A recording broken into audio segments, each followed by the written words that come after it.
Hello everyone, Loremaster Sotek here with just a fairly brief video wanting to talk about some mentions in the article today with Kairos Fateweaver. So for those unaware, they put out an article that's basically just covering the lore of Kairos Fateweaver, and it's not a ton of information, and it's also not necessarily new information as far as what's going on with Kairos himself. It's pretty standard stuff, so nothing super crazy there. However, the thing that I wanted to draw some attention to and talk about for a minute is that when reading through the page for Kairos, for a little fun thing, I'm really happy they decided to do this. So they have two different voice actors playing Kairos Fateweaver, which I'm really glad about. I mean, they could have just done one person and doubled the voice, or, you know, slightly modified it, considering how heavily the voices of many of the actors are modified to play various characters, particularly like the demons and the bestial creatures. So I'm really glad that they actually hired two different ones. So Kairos does have two different voices, which I think is just a really good way to, you know, make them really fun and unique. And that's just a cute little thing to add. But here's the really interesting thing. So they say, what is Kairos Fateweaver up to in the Warhammer 3 campaign? And it says, Kairos is upon the mortal plane in the midst of a grand scheme, focusing on his desire to breach Grand Cathay. As is typical of a servant in the higher echelons of Tzeentch's court, a mere assault on the Great Bastion is but one vector of his attack. However, events even unforeseen by Kairos Fateweaver soon take precedent. And that's when things get really interesting. Which it's like, okay, so what exactly is going on there? And I think where the heck did they put it? Here we go. Kairos Fateweaver leads the Oracles of Tzeentch. So that's Kairos' faction, the Oracles of Tzeentch. Stranded outside the Chaos Realms by the scream of a dying god. Amid his invasion of Grand Cathay, Kairos is an odd figure to say the least.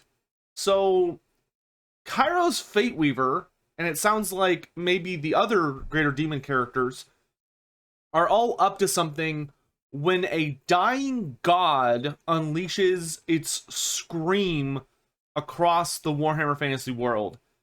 And by doing so, it seems to vastly change what everyone is up to.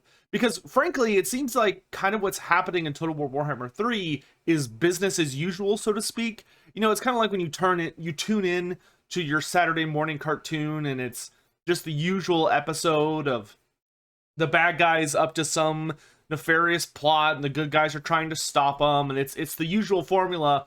But then, for whatever reason, you tuned into this episode, and unbeknownst to you, this episode's a huge deal, and it like kicks off a new arc because some event occurs, and now everything's different. The villains have completely new agendas. The heroes are completely sideswiped by all this craziness going on. Some new force, some new important matter has entered the play. And this is a question that we've been dancing around since we got, I think, one of the first articles about Total War Warhammer 3, which is, what is happening in Total War Warhammer 3?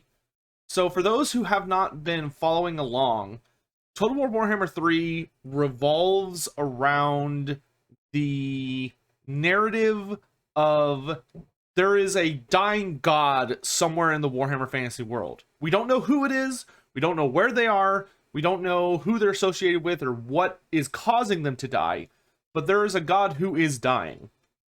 And apparently, all of the different forces in Total War Warhammer 3 are trying to take advantage of this dying god to further their own agendas.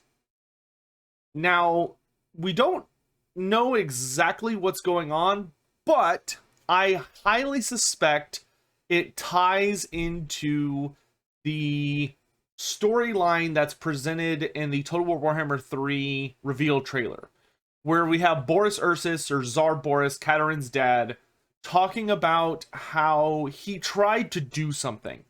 He tried to unleash some sort of ritual or perform some scheme, but he did something that resulted, that he hoped would result in either sealing away the realm of chaos and, wiping out the demons, or just outright killing the dark gods. It's not exactly clear what his aim was.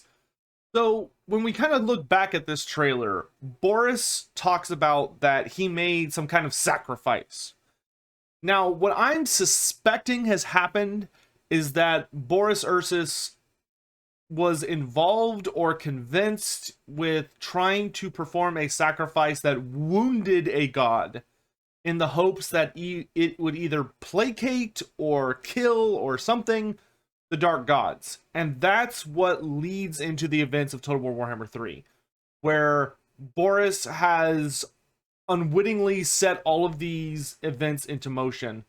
Now, who he sacrificed is kind of the big question, right? Because we know what a lot of the various races seem to be up to, of that all of the dark gods and their minions are trying to shove their way into the mortal plane and take over.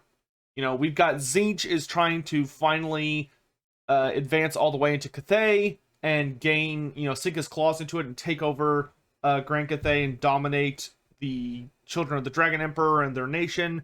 We've got Khorne just killing. It seems that Khorne is mostly moving against Kislev. We don't know what the other two are up to yet. And we also know what Grand Cathay is up to, which Grand Cathay, the Celestial Dragon Emperor and the Moon Empress have been planning something. They've been doing their own scheme and have been getting ready to unleash whatever it is they've been working on for the last 200 years. Well, more like 100 years. For whatever it is they're trying to do.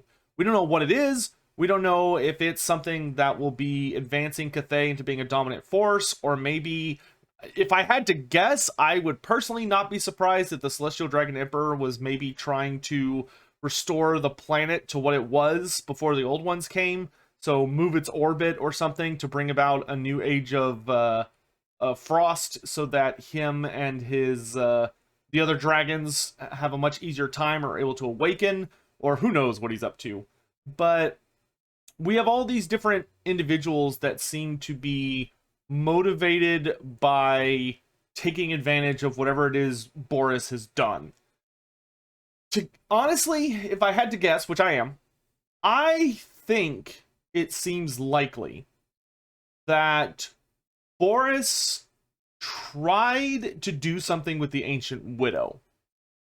Because the only god that we have, the only godlike creature, I should say, that is unaccounted for right now in Total War Warhammer 3 is the Ancient Widow. Which, the Ancient Widow, I've done a full lore video about her that you can go check out, and I'll have it linked in this video, why not? She is Kislev, right? She is this incredibly ancient, powerful creature who is godlike in strength and has been, she created ice magic. She created the ice witches. She's the one that lured the Gospodars to Kislev to take it over because that's where her body resides. Her physical form is in the northern areas of Kislev. So I can't help but think that maybe Boris has wounded the Ancient Widow, because he, if anyone had a chance of discovering where the Ancient Widow was outside of the Ice Court, it's Boris, because he was the Tsar. He's really the only one that would have the ability to discover her hideout. That is not, a direct devotee of her. And I initially thought that, maybe it's Ursun, or maybe it's one of the other Kislevite gods. If you watch this trailer, the song at the beginning of the trailer is actually a song about Daz, who's the god of fire, the god of the sun. But I'm now thinking it could very well be the Ancient Widow, because she is the only entity that is godlike in power who we have not seen yet. And she's noticeably absent from Kislev, right? I'm not convinced that she's been retconned out of existence, because when I looked at the Cathay, like when they did the Cathay lore reveal, the big thing they did with Cathay is they were really careful to make sure that Cathay took all of the old lore that's already been established and brought it into the modern reimagining. You know, they didn't throw anything away. They kept everything, even no matter how ridiculous or nonsensical it was, and just made it work within the new lore. So I don't think they've gotten rid of all of the ancient lore of Kislev. That just doesn't seem like something they'd really be interested in doing. I mean, it's certainly possible, though. But I'm thinking that Boris may have tried to kill the Ancient Widow, or use her in a sacrifice, or he did something in order to try and empower her, or wound her, or kill her, or who knows what, to deal a death blow against Chaos. And he failed. So Boris went into the north, he went into the Chaos Wastes, or somewhere very, very far north, and he has vanished and is presumed dead. And now everyone is scrambling to take advantage of whatever it is he did, is my suspicion. Now, it could be that it's just some new god that we've never heard of before, or maybe it's a bizarrely unrelated god. But that's kind of the working theory I have right now, and it's kind of what I'm wanting to make the video about right now. Like the Kairos Fate Weaver stuff, it's like, okay, cool, but like Kairos is not a new character, and his story has not changed at all. So it's not a hugely interesting article on that side of things. But the fact that Kairos has been cut off, at least temporarily, from the realm of chaos, that is super interesting. So whoever this god is that's dying, their death scream was enough to deeply, deeply disrupt kind of the normal order of the Warhammer Fantasy universe, the planet. So, like I said, really, really curious. I'd love to hear y'all's thoughts about, do you have any theories on who it might be, on who the Dying God is, and what might be going on? I am really, really interested to see what happens, and to get a handle on it. Every time, and Andy Hall's been really good. Unfortunately, he's been really good every time we've had the opportunity to speak with him about avoiding spoilers, and not giving away the game on what the hell is going on in Total War Warhammer 3. Like, what is the main story? So we'll have to see. But that's gonna be it for me today. Like I said, fairly short video, but this does have my interest, and I'm really, really curious to see where it's going to go. I'm still a firm believer that Boris is alive, which I have a video that I think y'all will really enjoy coming out tomorrow, that is very much about Boris. So I hope you look forward to that. And until next time, thanks for watching, guys.